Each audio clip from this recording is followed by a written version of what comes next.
മേനെ Pyaar Kia ഇന്നലെ ആയിരുന്നു release. ഓടുമുതിര ചാടുമുതിരയുടെ കൂടെ ഇറങ്ങിയതായിരുന്നു. ഞാൻ ഇന്നലെ നൈറ്റ് ഷോ തന്നെ സിനിമ കണ്ടിരുന്നു. പിന്നെ ഇന്നലെ രാത്രി റിവ്യൂ ചെയ്യാൻ പറ്റില്ല. അപ്പോൾ ഇന്ന് ഉച്ചയ്ക്കാണ് നമ്മൾ ഈ പടത്തിന്റെ റിവ്യൂ ചെയ്യുന്നത്. അപ്പോൾ സിനിമയെ പറ്റി പറയുന്നതിന് മുന്നേ തന്നെ എൻ്റെ ഒരു പേഴ്സണൽ ആയിട്ടുള്ള അനുഭവം ഞാൻ നിങ്ങളുമായിട്ട് പങ്കുവെക്കുകയാണ്. വേറെ ഒന്നല്ല, ഞാൻ ഒരുപാട് സിനിമകൾ തിയേറ്ററിൽ കാണുന്ന ആളാണ്. ഒരുപാട് സിനിമകൾ തിയേറ്ററിൽ കാണുന്ന ആളാണ്. അതിൽ തന്നെ ഒരു ദിവസം തന്നെ 3 സിനിമകൾ വരെ ഞാൻ തിയേറ്ററിൽ കണ്ടിട്ടുണ്ട്. 3 സിനിമകൾ വരെ ഒരു ദിവസം ഞാൻ തിയേറ്ററിൽ കണ്ടിട്ടുണ്ട്. ഒരേ ദിവസം 2 പടങ്ങളൊക്കെ ഇഷ്ടം പോലെ കണ്ടിട്ടുണ്ട്. പക്ഷെ ഇന്നലത്തെ ഒരു ദിവസം എൻ്റെ ജീവിതത്തിൽ ഒരു പ്രത്യേകത ഉണ്ടെന്ന് വെച്ചിട്ടുണ്ടെങ്കിൽ, ഞാൻ ഒരേ ദിവസം ഇന്നലത്തെ കാര്യമാണ് ഈ പറയണത്, ഒരേ ദിവസം ഒരേ തിയേറ്ററിൽ 2 കാട്ടവരാതം കാണാൻ പറ്റി. എൻ്റെ ലൈഫിൽ ഇങ്ങനെ ഒരു സംഭവം ഉണ്ടായിട്ടില്ല. 2 അപരാധിച്ച സിനിമകൾ, തലയ്ക്ക് മെൻ്റലാക്കിയ 2 സിനിമകൾ ഒരേ ദിവസം ഒരേ തിയേറ്ററിൽ കാണാൻ സാധിച്ചു. പറഞ്ഞു വരുന്നത് ഓടുംകുതിരേനെയും മേനപ്പേരികേനെയും പറ്റിയാണ്. ഓടുംകുതിര ഇന്നലെ ഉച്ചയ്ക്ക് 12 മണിക്ക് തൃശ്ശൂർ ജോസ് തിയേറ്ററിൽ, അതേ ജോസ് തിയേറ്ററിൽ 6 മണിക്ക് തന്നെ മേനപ്പേരിക്ക്. ഇനി മേനപ്പേരിക്ക് അടക്കം എന്തൊരു കൊണച്ച പടം, തല്ലിപ്പൊളി പടം, അസഹനീയം പിടിച്ച പടം, ദുരന്തം, അപരാധം, കാട്ടപരാധം. അതിനപ്പുറത്തോട്ട് ഈ സിനിമേനെ എനിക്ക് വർണ്ണിക്കാൻ സാധിക്കില്ല. വളരെ മോശം സിനിമ, വേസ്റ്റ് എക്സ്പീരിയൻസ്. ഈ വർഷം 2025 ഞാൻ കണ്ടിട്ടുള്ള മലയാള സിനിമയിൽ എനിക്ക് തോന്നുന്നു ഏറ്റവും മോശം സിനിമ മേനെ പ്യാർ കിയ. എന്തൊരു അപരാധമാണ് ഈ പടച്ചു വിട്ടിരിക്കുന്നത്.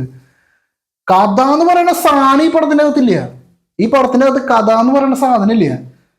അയ്യോ, ഇതിലെ നായകൻ നമ്മുടെ മൊറയിലൊക്കെ അഭിനയിച്ചിട്ടുള്ള ചെക്കനാണ്. ഇത് സ്റ്റാർട്ടിങ് തന്നെ തുടങ്ങി. ഇതിലെ നായികയൊക്കെ അത്യാവശ്യം മറ്റേ പ്രീതി മുകുന്ദൻ, അത്യാവശ്യം പാൻ റീച്ചുള്ള ഒരു നായികയാണ്. മലയാളത്തിൽ ആദ്യമായിട്ടൊന്നും അഭിനയിക്കുന്നത്.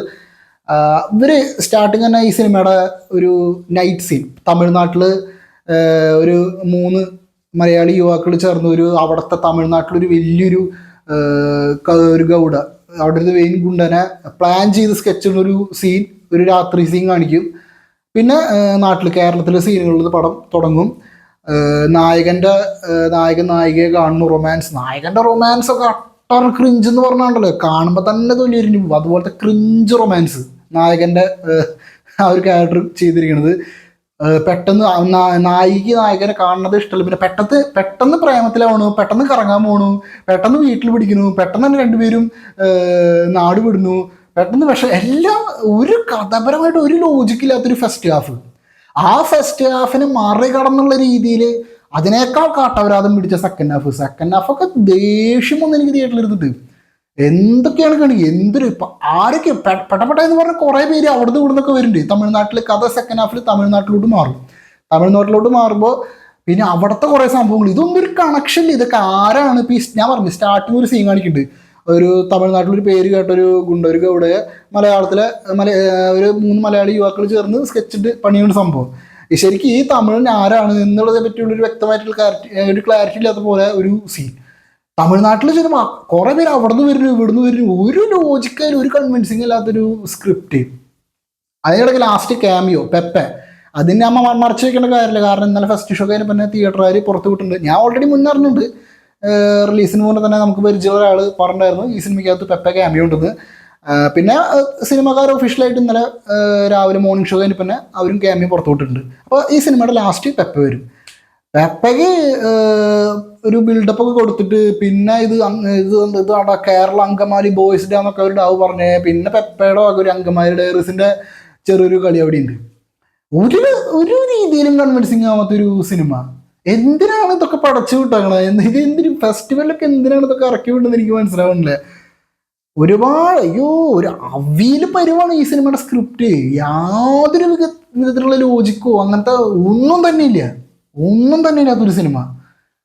എന്തിനാണ് ഇതൊക്കെ പടച്ചു വിടുന്നത്? എനിക്ക് പേഴ്സണലി വേസ്റ്റ് എക്സ്പീരിയൻസ് ഈ വർഷത്തെ. അതിനപ്പുറത്തോട്ടൊന്നും ഈ സിനിമയെ പറ്റി കൂടുതൽ സംസാരിക്കല്ലേ. ഒരു നിർഗുണ കഥ. ആരാണ് ഇതിൻ്റെ കഥ എഴുതിയിരിക്കണത്? ഇപ്പോൾ പെപ്പയുടെ ക്യാരക്ടറൊക്കെ എനിക്ക് ഭയങ്കര ഇഷ്ടമാണെന്നാണ് പെപ്പ. എനിക്ക് പുള്ളിയുടെ ഇടിപ്പടങ്ങളൊക്കെ കാണാൻ ഭയങ്കര ഇഷ്ടമാണ്. ഈ സിനിമയിലും ആ ഒരു രീതിയിൽ തന്നെ പ്രസൻറ്റ് ചെയ്തിട്ട് പോലും എനിക്ക് ഒരു രീതിയിലും ഒരു അവിയൽ കുഴച്ച് വെച്ച പോലത്തെ ഒരു പരിവാക്കിയ പോലെയാണ് എനിക്ക് തോന്നിയത്.